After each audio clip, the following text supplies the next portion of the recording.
یۃ اللہ علی الجماع، جماعت کے ساتھ ہم نے جڑ کر رہنا ہے۔ ذمہ دار ساتھی جو ہے ساتھیوں کو الگ الگ نہ چھوڑے، دو دو کی جوڑیاں بنا دے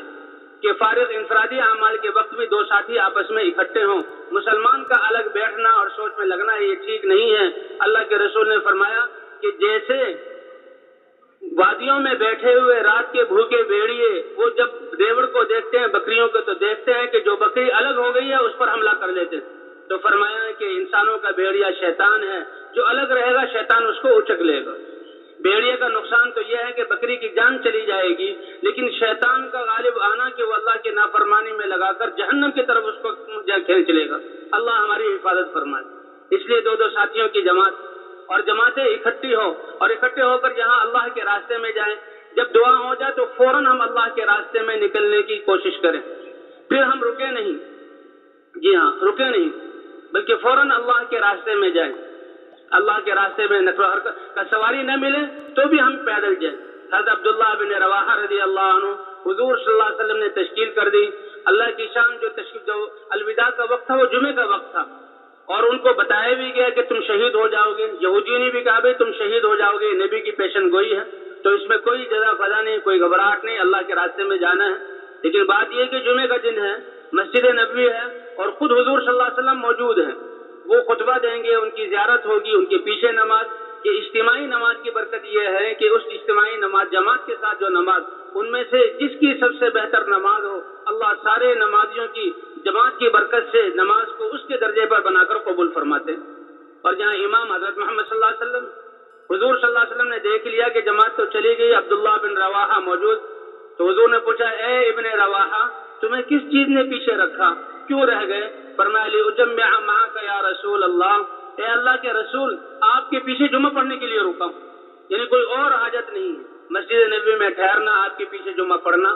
تو علماء فرماتے ہیں کہ وہ جماعت جو پہلے اللہ کے راستے میں چلی گئی، وہ تو صرف انہوں نے تو کچھ فاصلہ طے کیا، اور اللہ کے راستے کی غبار ان کے پاؤں اور جسموں کو لگی، اور گرمی جہاں سورج کی تپش میں جو ان کو لگی، پسینہ بہا، اور وہ بھی کہیں پڑاؤ ڈال کر نماز کی تیاری کر رہے ہوں گے، اور یہ تو مسجد نبوی میں ٹھہرے، حضور صلی اللہ علیہ وسلم کی زیارت کی، آپ کا خطبہ سننا، آپ کے پیچھے نماز پڑھنا، تو یہ ثواب تو ان کو مل گیا، اور ان کا صرف اللہ کے راستے میں نکلنا ان کا ثواب۔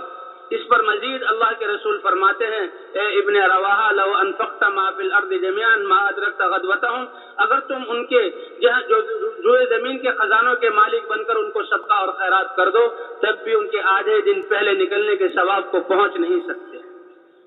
اس لیے بھائی جماعت اکٹھی ہو جائے اور اکٹھی ہو کر فوراً سفر شروع کرے۔ اگر سواریاں نہ بھی ملیں تو کوئی بات نہیں، پیدل سفر کریں۔ اللہ کے رسول صلی اللہ علیہ وسلم اور صحابہ کے اسفار اکثر پیدل ہوتے۔ طائف کا سفر آپ صلی اللہ علیہ وسلم نے پیدل کیا، تو جتنی زیادہ مشقت ہوگی اتنا ہی زیادہ اللہ اس محنت کا نور عطا فرمائیں گے، اور اس محنت کو قبول فرما کر اللہ تعالیٰ جو ہے انسانیت کی ہدایت کا فیصلہ فرمائیں گے۔ والذین جاہدوا فینا، کہ مجاہدے اور قربانیوں کے بقدر، اس لیے بھی ہم پیدل چلیں۔ الحمدللہ اجتماعات اور جوڑوں سے جو جماعتیں نکلتی ہیں انہوں نے بعد میں آ کر بتایا کہ جی ہمیں پتا تھا بھیڑ بہت زیادہ ہے، رش بہت زیادہ ہے، سواری نہیں ملے گی، تو ہم میدان ہی سے پیدل چل پڑے، آدھا پون گھنٹہ چلے کہ اللہ نے سواری کا انتظام بھی کر دیا، اور جمع ہو کر مذاکرہ کر لیے جائے۔ وذکر فإن الذکرى تنفع المؤمنین، اللہ اپنے نبی کو فرما رہے ہیں کہ جن کے جانثار صحابہ سامنے ہیں کہ ایمان والوں کو اس کو یاد دہانی کراتے رہیے۔ تو جماعت کو جمع کر کے بھی ہمارے اللہ کے راستے میں نکلنے کا مقصد کیا ہے؟ کہ ہماری نیت ٹھیک ہو، کہ ہم اللہ کو راضی کرنا چاہتے ہیں، کہ ہمارا اللہ ہم سے راضی ہو جائے، اور اللہ کے راستے میں نکلنے کا مقصد کہ ہم خود اس محنت کے لیے قبول ہو جائیں، اور اللہ تعالی ہمیں اپنے دین پر چلنے کی توفیق عطا فرما دے، اور اسی طرح اللہ تعالیٰ پوری امت مسلمہ کو حضور صلی اللہ علیہ وسلم کی محنت پر کھڑا فرما دے۔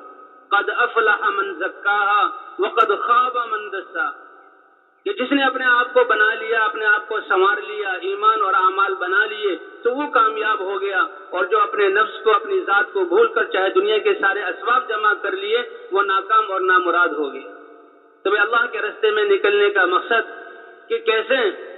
اللہ ہم سے راضی ہو جائیں، اور یہ حضور صلی اللہ علیہ وسلم کی امت کیسے حضور صلی اللہ علیہ وسلم کی محنت کو کرنے والی بن جائے، اللہ تعالیٰ ساری انسانیت کو کیسے ہدایت دے دیں اور یہ جہنم سے بچ کر جنت میں جانے والے بن جائیں۔ حضرت محمد صلی اللہ علیہ وسلم کی امت، اس کے مرد اور عورت چھوٹے بڑے کیسے حضور صلی اللہ علیہ وسلم کی محنت کو حضور کے طریقے پر کرنے والے بن جائیں۔ تو اس طرح مذاکرہ کر کے دو دو ساتھیوں کی جوڑی بنا دی جائے، پھر اللہ کے راستے میں جائیں۔ سفر کے دوران بھی ہم انہی اعمال کو کریں۔ بس میں بیٹھے ہوئے ہیں، گاڑی میں بیٹھے ہوئے ہیں، تو جو عام لوگ ہوں ان سے ملیں اور مل کر ان کو اللہ کے راستے میں نکلنے کی دعوت دیں، کیونکہ اللہ کی یہ نقل و حرکت، اس میں نکلنا اور اس نقل و حرکت کو کرنا اسی میں چھپا ہوا ہے کہ دین بھی زندہ ہوگا، دین کی محنت بھی زندہ ہوگی، جو دین موجود ہے وہ محفوظ ہوگا، اور جو دین موجود نہیں ہے اللہ اس کی برکت سے، اس محنت کی برکت سے اس دین کو زندہ کریں گے، اور اللہ امت کو اس محنت کی برکت سے اس محنت والا بنائیں گے۔ جی ہاں، علم میں، ایمان میں، اعمال میں اللہ برکتیں عطا فرمائیں گے۔ جی ہاں، یہی ایک محنت ہے جو امت کو جوڑ سکتی ہے۔ جی ہاں، اجتماعی طور پر امت کی بکھری ہوئی صلاحیتوں کو جہاں جمع کرنا اور ان کو دین کے زندہ کرنے پر لگانا۔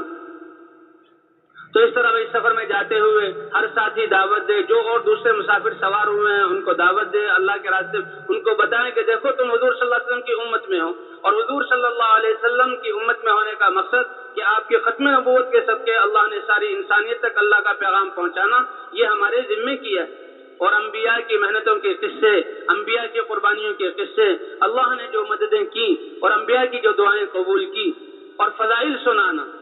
جیسے بعثتم میسرین ولم تبعثوا معسرین، کہ تم تو دین کو آسان کرنے والا بنا کر بھیجے گئے ہو، یعنی یہ امت، اس کو امت ہوتے ہوئے بھیجا گیا ہے اللہ کی طرف سے مخلوق کی طرف، انسانوں کو اللہ کی طرف بلانے کے لیے آسان بنا کر، یعنی اللہ کی طرف سے جو وعدے ہیں، فضائل ہیں، وہ اتنے زیادہ ہیں کہ ان فضائل کو سن کر جو ہے مشکل سے مشکل کام امت کے لیے آسان ہو جائے۔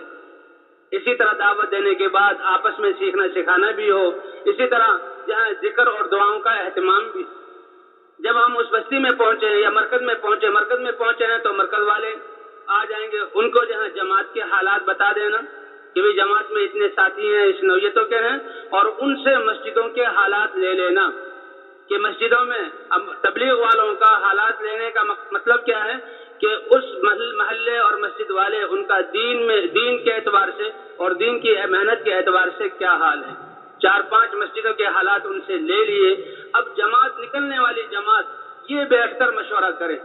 کہ ہماری جماعت کے اعتبار سے کہاں کام زیادہ اچھا ہو سکتا ہے، اور اللہ کی طرف متوجہ بھی ہے، اللہ اپنی منشا ہم پر کھول دے اور اپنی مرضی کے مطابق ہمیں محنت کرنے کی توفیق عطا فرما دے۔ تو جماعت خود متعین کرے کہ فلاں فلاں مسجد میں جانا ہے۔ جی ہاں، اور اللہ فرماتے ہیں کہ مسجدوں میں سب سے پہلے یہ جو شہروں کے کناروں کی مسجدیں ہیں، جہاں غریب لوگ رہتے ہیں، جن کی کچی مسجدیں ہیں، پانی کا انتظام پورا نہیں ہے اور وضو اور استنجے کا نظام پورا نہیں ہے، تو ایسی مسجد، اور وہاں کی کھڑکی دروازے نہیں ہیں، ایسی مسجدوں میں پہلے جائیں، ان لوگوں پر محنت کریں۔ بستی والے تو کہیں گے کہ جی ہر مسجد میں 1 یا 2 دن کافی ہیں، ان سے کہ نہیں، ہمارے نکلنے کا مقصد تو یہ ہے کہ ہمارے سارے ساتھی بھی سارے اعمال کر لیں، اور پھر اس بستی کے ہر فرد سے ملاقات ہو جائے۔ ہر بستی کے ہر فرد سے، محلے کے ہر فرد سے ملاقات کا مطلب یہ ہے کہ اگر ایک گھر میں 5-6 افراد رہتے ہیں، باپ اور بیٹا اور چچا بھتیجے، تو ان سب سے ملاقات کریں۔ ایک گھر میں ایک دفعہ جانا کافی نہیں ہے، بلکہ دیکھیں 6 افراد میں سے کتنے افراد سے ملاقات ہوگی، ہر ایک کو پیغام پہنچانا اور ہر ایک کو جو ہے اس کے ساتھ بیٹھ کر اس محنت پر آمادہ کرنا۔ اگر وہ کسی دوسری جگہ کام کرتے ہیں تو وہاں جانا اس کے پاس اور اس کو دعوت دینا، تو 100% لوگوں سے ملاقاتیں ہو جائیں، اور دوسرے ہمارے وہاں ٹھہرنے سے نقد اللہ کے راستے میں جماعتیں نکل جائیں، کہ 12-13 آدمیوں کی، 10-12 آدمیوں کی جماعت جو اللہ کے راستے میں نکلے ہوئے ہوں، کسی بستی اور کسی محلے میں آ جانا، اور ان کی نقل و حرکت سے تو گاؤں کی فضا ہی بدل جانی چاہیے۔ ایک صحابی کے جانے کی وجہ سے اللہ نے لاکھوں لوگوں کو ہدایت دی، اور یہ تو پوری ایک جماعت ہے جو اللہ کے راستے میں نکلی ہوئی ہے۔ ایسی ہلچل ہو، ایسی دعائیں ہوں، اور مسجد کو نکلنے کے وقت اعمال سے آباد کیا جائے، اور ایسے لوگوں سے ملاقاتیں ہوں کہ لوگ دنیا پر جو وقت لگا رہے تھے اس سے بچا کر دین کے لیے لگانے والے بن جائیں۔ اور ان کے جو ہے دلوں میں آخرت کی فکر ہو جائے. اس لیے بھائی سارے لوگوں سے ملاقات کرنا اور کم سے کم 100% نمازی ان کو بنانا. یہ نماز اللہ کا کتنا بڑا امر ہے کہ جس کی نماز چلی گئی، جس سے من فاتت الصلاۃ، جس سے ایک نماز فوت ہوگی فکأنما وتر اہلہ ومالہ، ایسا اتنا نقصان ہے کہ اس کا مال سارا ختم ہو گیا، اس کے گھر والے سارے ختم ہو گئے. آسمانی آفتیں آتی ہیں، گھر گر جاتے ہیں، کچھ لوگ مر جاتے ہیں، کچھ زخمی ہو جاتے ہیں، تو کیسے پوری دنیا چیخ پڑتی ہے اور انسانوں کے دلوں میں کیسے ہمدردی آتی ہے اور ان کی مدد کے لیے کیسے جاتے ہیں. تو بھائی دنیا کے اعتبار سے ان کے لیے بستر، کھانے اور دوائیں، ان چیزوں کا تو اہتمام کرتے ہیں، لیکن جن اعمال نافرمانیوں کی وجہ سے یہ عذاب اللہ کا آیا ان نافرمانیوں سے بھی وہ بچ گئے. اگر ہم نے یہ ساری چیزیں بنا دی، اعمال وہی ہیں کہ جس کی وجہ سے یہ آفتیں آئی ہیں، تو آفت دوبارہ آئے گی. ظہر الفساد فی البر والبحر بما کسبت ایدی الناس. تو بھائی اللہ کی نافرمانی سے نکالنا، اللہ کی فرما برداری پر لانا، تو کچھ چیزوں کے جو ہے نقصان کی وجہ سے کتنی دنیا حرکت میں آ جاتی ہے. اللہ کا رسول کہہ رہا ہے کہ جس سے نماز چلی گئی تو اس کا اتنا نقصان ہو گیا کہ پورا گھر ختم اور پورا مال ختم، اکیلا رہ گیا. تو اس کا یقین ہو اور اس کو سامنے رکھ کر ہم مسلمانوں پر محنت کریں. کوئی بے نمازی نہ رہے، 100% لوگوں سے ملاقات ہو جائے اور اللہ کے راستے میں نقد جماعتیں. سے روزے کا نکلنا یہ تو مقامی کام کا حصہ ہے، یہ جماعت کا اس میں کوئی کمال نہیں. جماعت کے آنے کی وجہ سے تو 7 مہینے کی جماعت اللہ کے راستے میں تیار ہو، اور جو ہے 4 مہینے کی جماعت اللہ کے راستے میں نکلے، چلے کی جماعت اللہ کے راستے میں نکلے.